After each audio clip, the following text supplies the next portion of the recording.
Law 43. Work on the hearts and minds of others. Coercion creates a reaction that will eventually work against you. You must seduce others into wanting to move in your direction. A person you have seduced becomes your loyal pawn, and the way to seduce others is to operate on their individual psychologies and weaknesses. Soften up the resistant by working on their emotions, playing on what they hold dear and what they fear. Ignore the hearts and minds of others, and they will grow to hate you. When Louis XV's grandson and chosen successor, Louis XVI, married the 15-year-old daughter of the Empress of Austria, the French caught a glimpse of the future that seemed hopeful.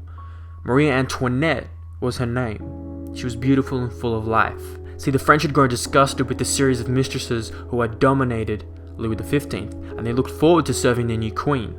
Marie Antoinette publicly rode through the streets of Paris for the first time, greeted with applauding crowds swarming her carriage. How fortunate, she wrote to her mother, to be in a position in which one can gain widespread affection at so little cost. In 1774, Louis XV died and Louis XVI took the throne.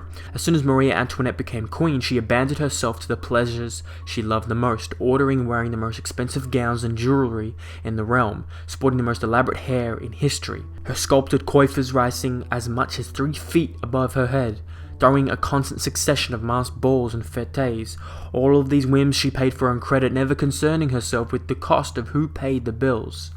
Marie Antoinette's greatest pleasure was the creation and designing of a private garden of Eden, a chateau on the grounds of Versailles with its own woods. With each new whim, the cost of maintaining these gardens soared. Meanwhile, France itself was deteriorating. There was famine and widespread discontent. Even the socially insulated courtiers seethed with resentment. The queen treated them like children. Only her favourites mattered, and these were becoming fewer and fewer. But Marie Antoinette did not concern herself with this. Not once throughout her reign did she read a minister's report. Not once did she tour with the provinces and rally the people to her side. Not once did she mingle amongst the pageants or receive a delegation from them. She did none of these things because as queen she felt the people owed her their affection, and she was not required to love in return. That was one of her biggest mistakes. This behavior I'm spelling out to you is mistakes that you and me and other people in our society make every day. But I will continue. 1784, the queen became embroidered in a scandal. As part of an elaborate swindle, the most expensive diamond necklace in Europe had been purchased under her name, and during the swindler's trial, her lavish lifestyle became public. She had become the focus of the people's growing resentment. 5 years later, in 1789, an unprecedented event took place, the beginning of the French Revolution. But the queen did not worry. Let the people have their little rebellion, she seemed to think. That year, the people marched on Versailles, forcing the royal family to quit the palace and take residence in Paris. This offered the queen an opportunity to heal the wounds she had opened and establish contact with the people, establish respect. But the queen had not learned her lesson. Not once would she leave the palace during her stay in Paris. Her subjects could rot in hell, for all she cared. 3 years later, the royal couple was moved from the palace to a prison, as the revolution officially declared the end of the monarchy. Louis XVI was then tried, found guilty, and guillotined. As Marie Antoinette awaited the same fate, hardly a soul came to her defense. Not one of her former friends in the court, not even one of Europe's other monarchs who were family to her, came to her side. Not even her own brother, who had now taken the throne. And in October of 1793, she finally knelt at the guillotine, unrepentant and defiant to the bitter end. Interpretation. Ever since Marie Antoinette was 15 years old, she had been born into this lavish lifestyle, this luxury. As many of people in our society are, they're born into riches, into wealth, into fame. And this is seen by her being greeted so warmly and celebrated so warmly upon her tour through the town when she was 15. And a contrast of this in our society is celebrities, actually sons and daughters of celebrities that we revere and have earned our respect, being celebrated again just because they're coming off the backbone of their father or mother's success or respect. Jaden Smith, Will Smith's son, is someone who everybody kind of looks at as like, okay, there's a lot of pressure on you, Jaden, to live up to some type of expectation, some type of greatness that Will, his father, has carved. Will is very respected. Jaden is very outspoken, especially at such a young age. He says a lot of things. If you look on his social media, he says and a lot of things that a lot of people either don't understand or find very strange. And this can be seen among, anybody who's absorbing some type of fame. And as a consequence, sometimes you don't learn how to charm or please the common people, as Maria never did, because you need to become attuned to everybody's individual psychologies.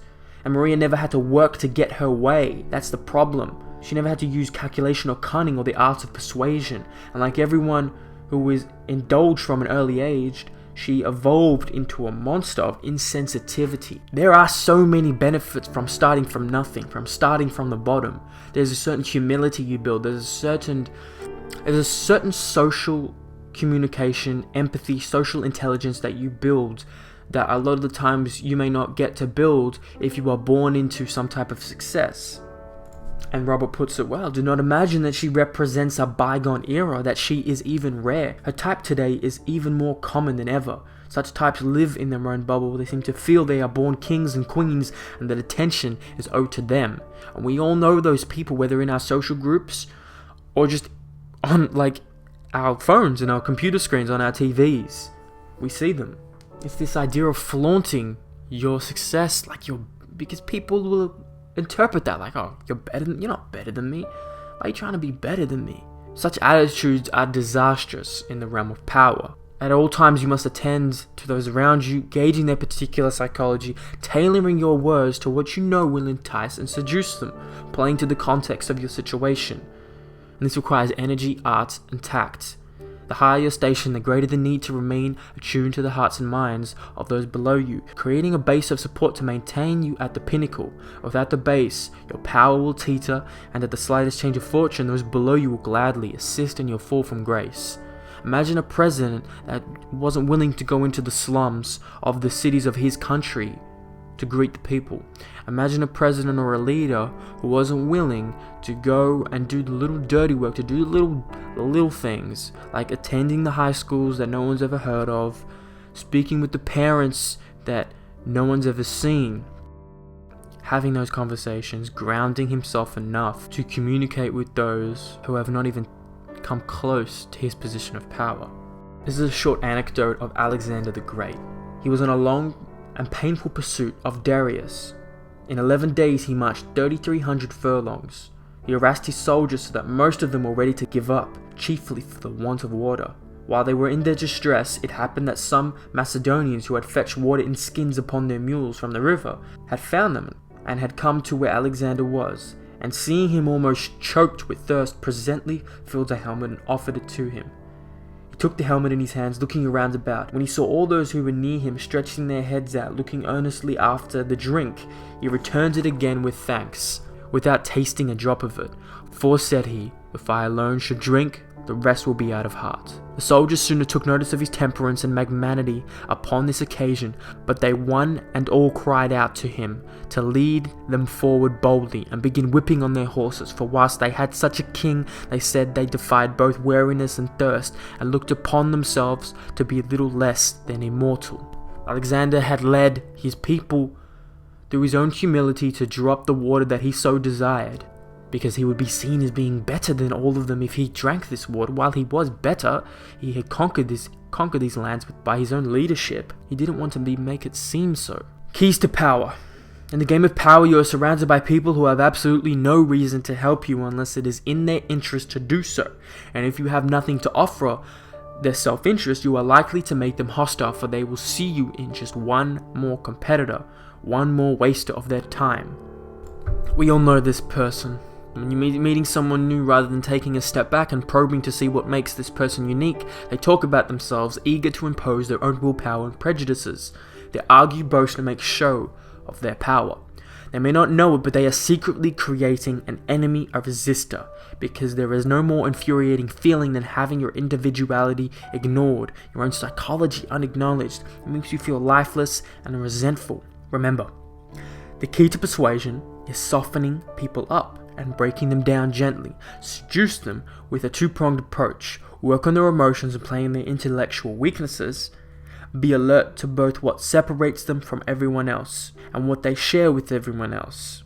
Aim at the primary emotions: love, hate, jealousy. Once you move their emotions, you have reduced their control, making them more vulnerable to persuasion. Symbolic gestures are often enough to win their sympathy and goodwill. A gesture of self-sacrifice, for example, a show that you suffer as those around you do, will make people identify with you, even if your suffering is symbolic or minor and theirs is real.